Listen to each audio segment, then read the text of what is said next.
Okay, before I start painting, I'm going to show you the colors I'm using and pretty much how I'm going to mix these colors on my palette.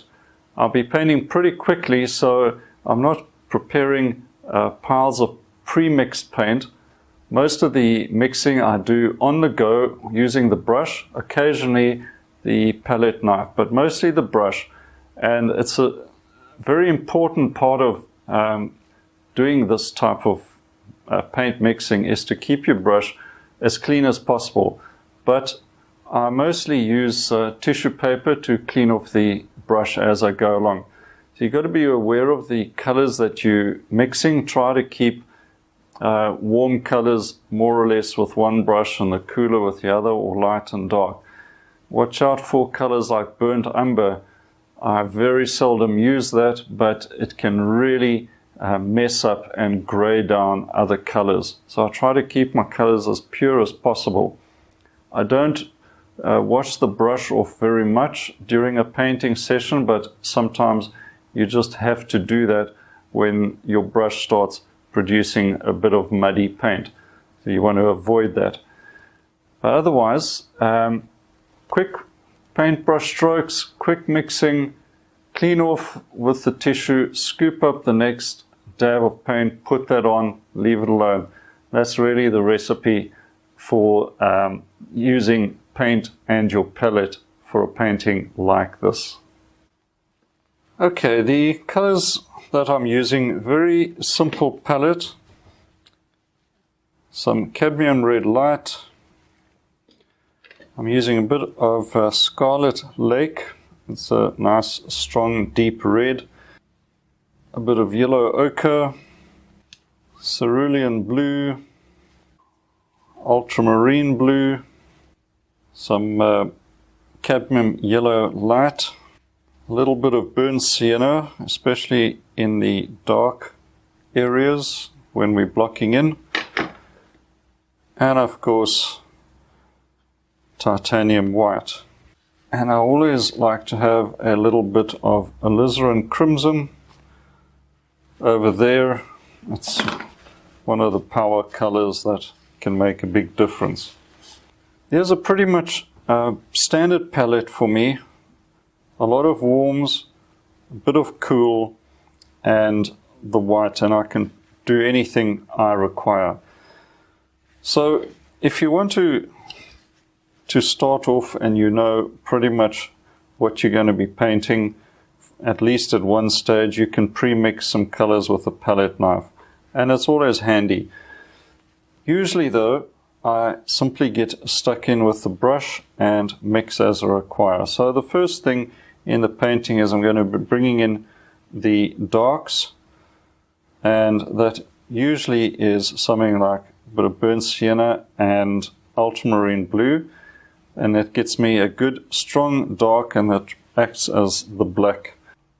So if I need to loosen up the paint a bit, I will use something like linseed oil as the medium, and that is just to get in the loose oily paint in the beginning. You can use artist white spirits as well, but the linseed oil for paints that are nice and creamy in texture, the linseed oil is great, and that will make the excellent darks for the blocking in the initial stages.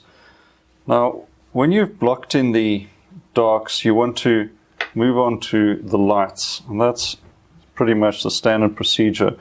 So I've got a brush that I've been using for the dark, and you can see the brush is dark. You've got still that dark paint on.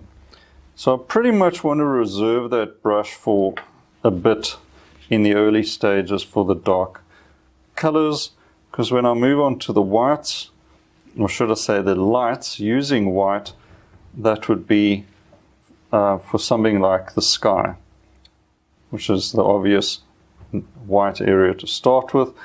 So that'll be titanium white, bit of cerulean, and if it's close to the horizon in the sunny weather, I might add a bit of yellow ochre just to warm that up, because the sky close to the horizon will have some of the warmth of the land reflected up.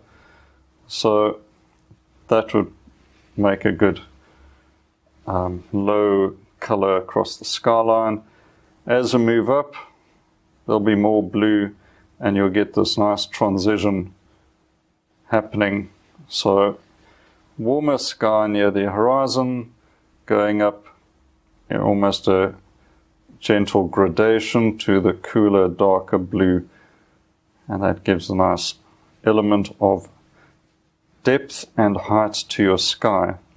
Now, as we're progressing with the painting, you'll see that I will get into some of the bright colors, and this painting has a lot of nice bright potential going on, but you can't make the whole painting just a bunch of bright color.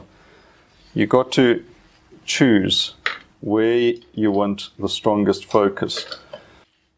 In some areas I use almost pure scarlet lake, and that gives a really nice punch of red. But even so, I may just put a touch of that sky blue in there, because there'll be a bit of reflection from the sky onto the colors as well, just so it doesn't look too intense, as if it's straight out the tube. And you can just break it a little. So that's just something to keep in mind if it really stands out like a sore thumb. The other tip is oranges. Now, just mixing an orange very quickly, and you can see that it's not over mixed. There is traces of red, traces of yellow. Overall, it's a real world kind of orange. So I'm not fussing over meticulously blending the mix so that it is absolutely pure orange. I like to have a bit of broken color in there, and if it's too intense, a little dab of white on the highlights, but I don't want to get too broken down with white either, otherwise you start heading towards a peach color, and that's not what I'm after. So you mix it as you go, you see what looks right, you try it on your canvas and carry on. And I always encourage dragging your paint along. It gives you a section of paint to work with. So this bit you may want to bring in some white and make a violet. That part in the middle you may want to add a bit of ultramarine in there to get a slightly darker blue in the water. Little touch of yellow in there to bring some greens, sea greens in there. And then you can drag that, and maybe you want a little bit of white in some of it, so you mix it up there. So it's a very dynamic process of mixing color. You're doing it quickly, it's on the fly.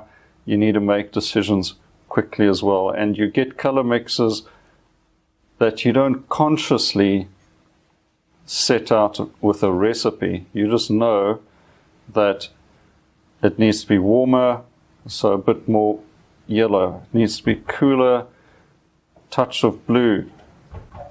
More aerial perspective, bring a bit of white in there, a little bit more blue, and so on. And you work that quickly. You pick it up with the brush, you put it on the canvas, you leave it alone. And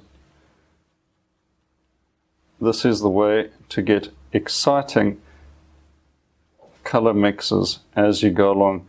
Don't be afraid of your palette. Get in there, mix the warms, mix the cools, lights and darks, and do it dynamically so that you get exciting and varied color on your painting.